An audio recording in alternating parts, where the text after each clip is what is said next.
하나님이 천지를 창조하셨습니다. 성경 통독을 돕는 바이블 가이드입니다. 욥기 34장부터 38장을 읽습니다.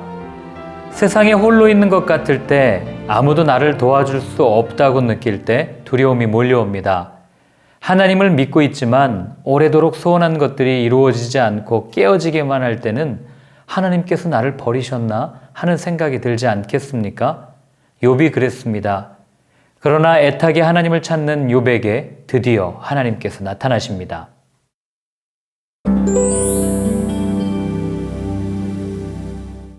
34장에서 엘리후는 5절과 6절에 내가 의로우나 하나님이 내 의를 부인하셨다.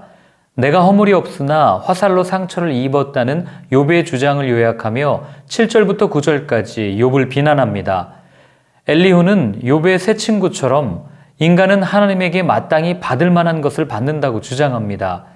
그리고 의로우신 하나님에 대한 자신의 생각을 묘사합니다. 세상이 창조된 것은 하나님의 뜻이며 유지되는 것도 하나님의 은혜이고 공평하게 판단하시는 판사와 같으며 인간이 하는 모든 것을 알고 계시며 하나님의 때에 죄의 대가를 치르게 하시는 분이라고 말입니다. 35장에 계속해서 엘리후는 인간의 의로움이 하나님 앞에서 공로가 될 수 있는지를 묻습니다. 아무리 인간이 의를 추구한다 해도 그 자체가 하나님께 아무런 유익을 드릴 수 없기 때문에 인간의 공로는 하나님의 보상과 관계가 없다고 선언합니다. 그는 하나님께서 주시는 상은 순전히 은혜에 근거한 것이며 홀로 자족하신 하나님께서는 인간과 협력해야 할 아무런 이유가 없다고 말합니다.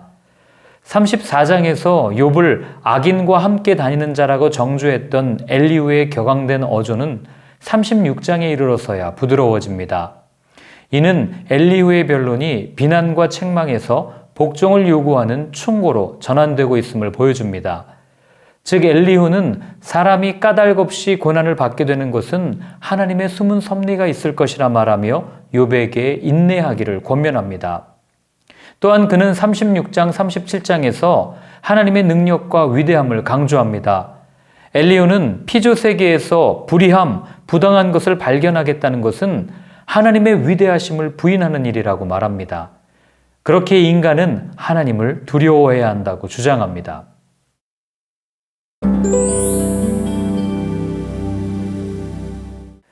드디어 하나님께서 폭풍 가운데 나타나셔서 말씀하십니다.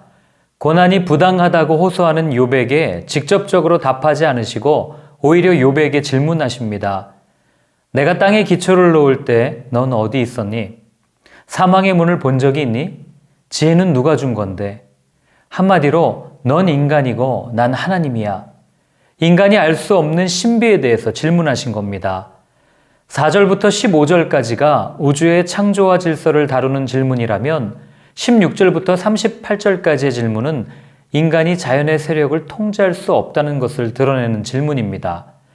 39절부터 그 다음 39장은 하나님의 다스림과 배려가 동물의 영역까지 이르는 것을 보여주고 있습니다.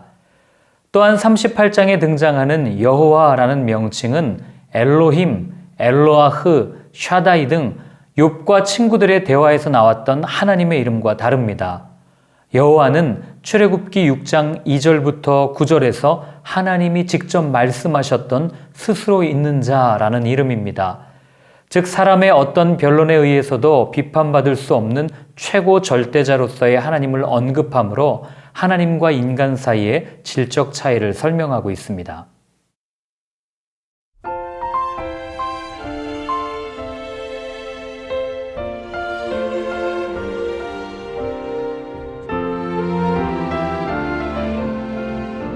성경은 하나님께서 나타나시는 사건을 몇 군데에서 기록합니다. 시내산에서 나타나셨고 광야의 이스라엘 백성에게 나타나셨으며 이스라엘 왕국 시대에서는 성전을 통해 나타나셨습니다. 성경에서 하나님의 나타나심은 구원과 관련이 있습니다. 당신의 백성을 구원하실 때 나타나신 것입니다. 우리는 모든 인류를 구원하기 위해 오셨던 분을 알고 있습니다. 바로 예수 그리스도십니다. 그분은 모두가 볼 수 있도록 이 땅에 오셨고 사람들이 보는 앞에서 죽으시고 부활하셔서 승천하셨습니다. 그리고 다시 오시겠다고 약속하셨습니다. 우리는 언제 그분을 보았습니까? 예수님께서 남겨주신 말씀을 읽을 때 그분을 봅니다. 그때 그분의 음성을 들을 수 있고 그분을 만날 수 있으며 그분을 만질 수 있음을 요한일서 1장 1절은 말해줍니다. 말씀을 읽으며 예수님을 더 깊이 경험할 수 있는 삶이기를 기도합니다.